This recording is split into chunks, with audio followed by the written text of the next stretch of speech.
11,000 শিল্পীয়ে এই বিহু নৃত্য প্ৰতিযোগিতাটোত বা বিহু নৃত্য প্ৰদৰ্শনত অংশগ্ৰহণ ল'ব।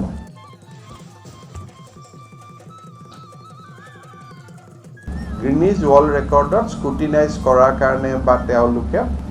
যিটো চাৰ্টিফিকেশ্যনৰ কাৰণে তেওঁলোকে প্ৰাৰম্ভিক ক্লিয়াৰেন্স আমাক দিছে। কি মজা লাগিব 11,000টা নাচনি একেলগে নাচিব, ঢোলৰ গুমগুমনি গোটেই ষ্টেডিয়ামখন। ৱাহ, কি সিদ্ধান্ত লৈছে কিন্তু কৰিব কেনেকৈ, কোনদিনা হ'ব? বৰ কনফিউজিং। এনেকুৱা ধৰণৰ কুৱেশ্যনবিলাক আপোনালোকৰ মূৰত আহি আছে হয়নে নহয়? কাৰণ আমি সকলোৱে গমেই পাইছোঁ মুখ্যমন্ত্ৰী অলৰেডি ভাইৰেল কৰি দিছে বস্তুটো যে আমাৰ অসমত অতি সোনকালে ৱৰ্ল্ড গিনিজ ৰেকৰ্ড হ'বলৈ গৈ আছে। আৰু বহুতৰ মূৰত কুৱেশ্যন আহি আছে এইটোনো কেনেকৈ হ'ব, কি হ'ব? যদি জানিব বিচাৰিছে তেনেহ'লে এই ভিডিঅ'টো একেবাৰে শেষলৈকে চাব। মই বহুত ভালদৰে ৰিচাৰ্চ কৰি আপোনালোকৰ ওচৰলৈ লৈ আহিছোঁ যে আচলতে এই প্ৰগ্ৰেমটো কেনেকৈ হ'ব, ক'ত হ'ব আৰু কি প্ৰচেছত হ'ব। ব'লক ভিডিঅ'টো ভালদৰে আৰম্ভ কৰোঁ। ইয়াৰ আগতে ভাৰতবৰ্ষত হিমাচল প্ৰদেশৰ কুল্লুত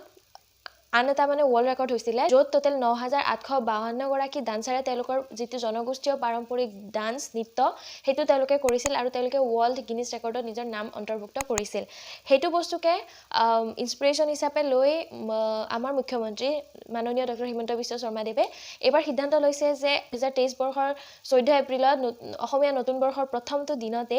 গিনিজ ৱৰ্ল্ড ৰেকৰ্ডত আমাৰ অসমৰ নাম অন্তৰ্ভুক্ত কৰিব। টোটেল 11,000জন পাৰ্টিচিপেণ্টছৰ লগত বিহু নৃত্য প্ৰদৰ্শন কৰি, আৰু এই প্ৰগ্ৰেমটো হ'ব ক'ত? আমাৰ সৰুসজাই এথলেটিক্স ষ্টেডিয়ামত। এই ডাঙৰ অনুষ্ঠানটোত উপস্থিত থাকিব আমাৰ সকলোৰে মৰমৰ মাননীয় প্ৰধানমন্ত্ৰী নৰেন্দ্ৰ মোদী ছাৰ, আৰু লগতে ইনভাইট কৰা হ'ব ভাৰতৰ প্ৰত্যেকখন ৰাজ্যৰে মুখ্যমন্ত্ৰী আৰু ৰাজ্যপালক, আৰু লগতে G20ৰ যিকেইখন কাণ্ট্ৰি অন্তৰ্ভুক্ত আছে স্পেচিয়েল হাই কমিশ্যনাৰসকলকো ইনভাইট কৰা হ'ব। লগতে এছিয়া মহাদেশৰ আন দেশৰো কিছুমান বিশেষ ঠাইক ইনভাইট কৰা হ'ব। গতিকে এই প্ৰগ্ৰেমটো কিমান ডাঙৰ হ'ব পাৰে আপোনালোকে ইমেজিন কৰি চাওক। এই যে বিশেষ ব্যক্তিসকলক ইনভাইট কৰাৰ কথা কৈছোঁ, এই বিশেষসকলক ইনভাইট কৰিব কেবিনেটৰ মন্ত্ৰীসকলে নিজে পাৰ্চনেলি গৈ তেওঁলোকক ইনভাইট কৰিব, আৰু এই প্ৰচেছটো ষ্টাৰ্ট হ'ব 20 মাৰ্চৰ পৰা 30 মাৰ্চৰ ভিতৰত। ডাঙৰ সিদ্ধান্ত লোৱা হৈছে। এই সিদ্ধান্তটোৰ সপক্ষে মুখ্যমন্ত্ৰী এইটো কথাই কৈছে যে ইয়াৰ দ্বাৰাই দি আমাৰ বিহু নৃত্যক বা আমাৰ বিহুক ৱৰ্ল্ডৰ আগত ৰিপ্ৰেজেণ্ট কৰিব পৰা যাব। যদিহে যি ধৰণে প্লেন কৰা হৈছে গোটেই প্ৰগ্ৰেমটো সেইমতে যদি কাৰ্যকৰী হয় তেনেহ'লে নিশ্চয় আমাৰ ৱৰ্ল্ডৰ ভিতৰত বিহুৱে এটা ভাল আগস্থানত যাব পাৰিব, যদি এটা গিনিজ ৱৰ্ল্ড ৰেকৰ্ডত নিজৰ নামটো অন্তৰ্ভুক্ত কৰিব পাৰে। ইতিমধ্যে এই প্ৰগ্ৰেমটোৰ ইনিচিয়েল ষ্টেপ হিচাপে এটা sample video' already Guinness world ৰেকৰ্ডৰ কমিটিক পঠোৱা হৈ গৈছে, আৰু এই বিষয়ে মুখ্যমন্ত্ৰীয়ে সকলোকে জানিব দিয়ে।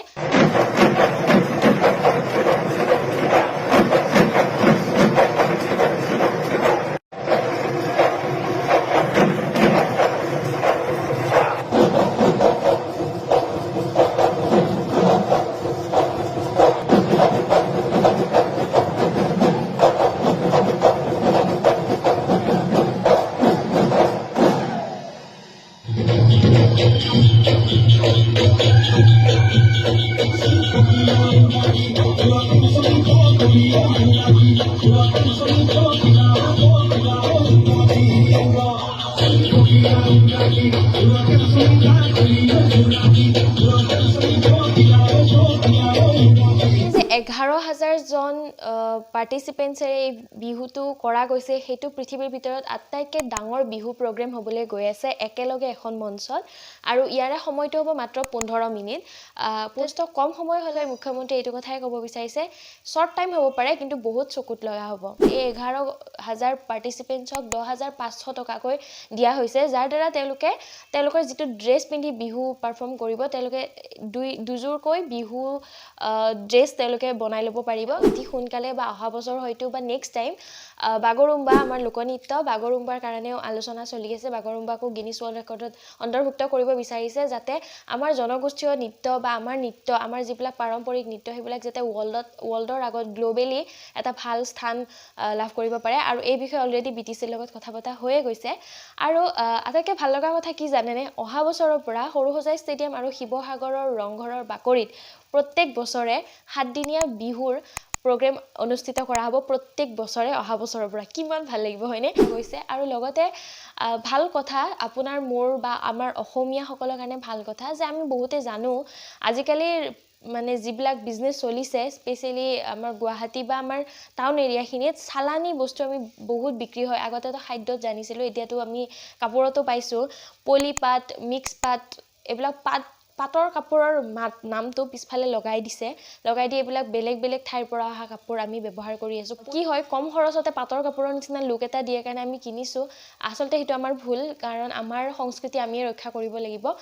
কিন্তু কিছুমান ক্ষেত্ৰৰ পৰা এইটো ভাল হৈছে যে কম পইচাতে পাটৰ কাপোৰৰ নিচিনা বস্তু আমি কোৱালিটি নহয় ডিজাইন আমি কিনিব পাৰিছোঁ যোৱা কেইবছৰমানৰ পৰা বহুত বেছি ট্ৰেণ্ডিঙত আহিছে পলিপাট মিক্স পাট আৰু বেলেগ এনেকুৱা কাপোৰ আহিছে আৰু মেখেলা চাদৰৰে নহয় চালানি